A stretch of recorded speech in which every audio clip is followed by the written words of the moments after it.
Hey guys, I'm kind of sick today, so I really haven't had the time or drive to look over the next section of the videos. So we'll get to that later. I figured I'd talk about this since all the stuff is going crazy in the atheist community. It's just stupid.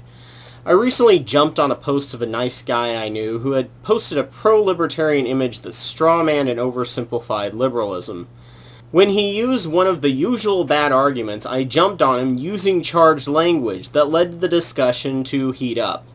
6 months to a year ago, I would have been preaching against breaking Sagan's rules of debate. I've also been noticing that I've been a lot more snarky and ridiculing to people who make comments and posts. In the medical community, there's a natural occurrence called compassion fatigue.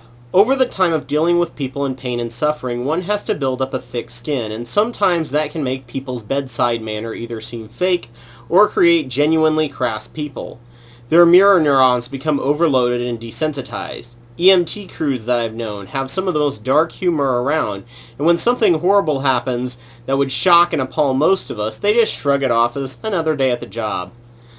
When teaching, one often has something similar, especially when teaching the same class in different periods. I've often had to focus and worry to ensure that the people who were in my second or third classes were getting the same level of focus on a subject as my earlier class. It's very easy to forget that the people you are teaching this subject to now, and who don't understand it, aren't the same people you taught in the class before, as you had to break the subject and misunderstandings down to its core and fix their major flaw. Uncovering ignorance and fixing misunderstandings was fun the first time. In the next class, it feels like I didn't fix the problem and I'm failing. When I'm not, they just weren't there to hear the initial discussion. It's often very hard for the mind to distinguish the difference. That's where I refer to this concept in the atheist community. Nearly every long-term tuber has it, even the nicest ones. In case you don't know who he is, Matt Dillahunty is kind of the front man for the Austin Atheist public access show, The Atheist Experience, which is a show made to reach out to the community and allow people to ask atheist questions they may have about atheism. Most of the people are theists from the local areas who are floored that people would not believe in God. Early on the show, Matt acted like a brilliant teacher. He was patient and understanding and gave the smackdown on trolls. He understood that most people are completely unfamiliar with the narratives, science, and logic used to reach a conclusion that God is most likely a myth. However, as the show went on and his schedule became more hectic, he became in higher demand and he had less energy to be patient. I kind of stopped watching about a year ago because he would just tell people they were done when he heard an argument he had heard a billion times before. This person may have never heard it destroyed before, though.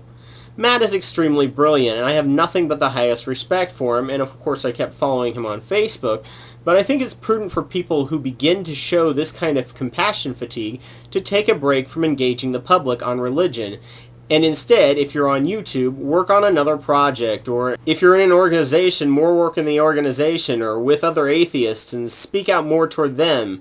Or use your anger to just smack down race retards like, Hannibal the Victor and Skeptical Heretic. It gives you a rest mentally and allows the old arguments to stop sounding like broken records, and there are many, many newcomers to whom this whole issue is nice and fresh for. Prior to posting this video, I actually checked out the Atheist Experience show on their website, and it looks like Matt realizes when he's having problems, and he apologizes for it. He also seems a lot more refreshed to actually act like a Q&A person and less like a debater.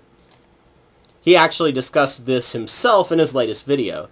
Sometimes you just have to take a break from the bullshit and refresh yourself with a little bit of sanity here and there. If you're a long-term outspoken atheist and find yourself in the snarky and denigrating category toward genuinely ignorant but well-meaning people, I really suggest you take a break from directly addressing the religious, as it just increases the stereotype of the asshole angry atheist. Just stop, go out and enjoy your life. Maybe take a month off doing videos. And while you're at it, on your break, give some shout-outs to smaller channels of people who are fired up and ready to go when it comes to atheism and jumping into the fray and educating. The Atheist Hub is a great new channel that you can discover new atheist YouTubers with low sub counts. Or if you're a new YouTuber, you can get your video featured there. The religious snitch just quit. For good, he says, but hopefully not. It sounds like he became obsessed with it, and it ruled his life and burned him out badly, especially when He sadly encountered the underbelly of the atheist internet in very high volumes. So he definitely needs a break, but I hope he can come back and maybe regulate his time to once a week or something, because what he was doing was brilliant. As far as I'm concerned at this point, I may never leave YouTube. I'm not on here with the notion that I'll convert anyone. I'm here for the teens who have to hide their doubt from their parents. I'm here for the people in the Midwest and the South, where this is their only feeling of community, and they can feel like they're not alone. People in this community should be here for those people, to be there when they need us. I take breaks from atheism when I get grumpy with the religious, while I'm doing the series I'm doing right now. I am also here because the YouTube community keeps me skeptical. I can't say much of anything on my channel without backing up my claim, without getting jumped on it for it. And that is great, and my first reaction is of course to feel frustrated and hurt and want to lash back out at them.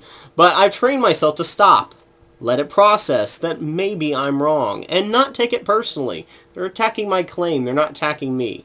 There are assholes who do attack me, but very rarely. Sometimes I wish quite a few people on YouTube knew how to do this as well. I have had to remove 3 videos over the course of my time on YouTube, and one where I actually asked people to destroy my idea about weather balloons because I was outside of my element. The first was 3 years ago in a response tag to Loving Doubt about the death penalty, and I still had the punishment-based ideas from religion. I told people I was against it in a semi-joking manner because death is quick and painless, while you have to rot for the rest of your life in prison with no hope of leaving and have to watch your asses in the showers. I got so much chiding for that I took it down that night, and since then have gone away from the punishment mindset.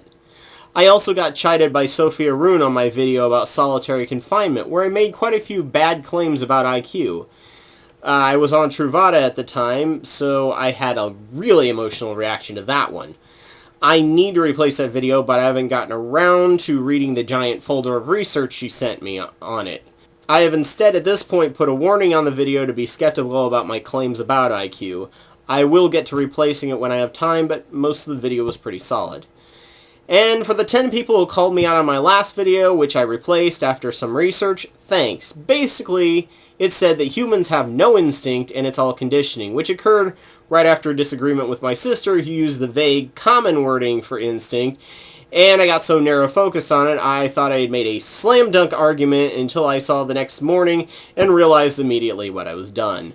I spent the morning at work frustrated at myself and trying not to be frustrated at my viewers, and worried about how I was going to salvage the argument. I thought so hard about it I had to take my snack break early as I had worried myself into starvation and feeling depressed. Then I stopped thinking about it for a bit and came back to it and posted it the next week, and everybody seemed to have no problems with it. So this is a tag to people over 200 videos. Have you ever had to remove a video because something you said was factually wrong, or should you have? If you did, what were they about? And what were the most egregious violations, especially if you removed a lot of videos at some point? Also, if you experienced what I just named Dillahunty syndrome, which may or may not be fair to him, from compassion fatigue, what did you do about it? I'm tagging Bionic Dance, Wildwood Claire 1, Violently Graceful, Tool Time 9901, and Prof MTH. I hope you guys can respond. It will be interesting to hear your responses. Thank you.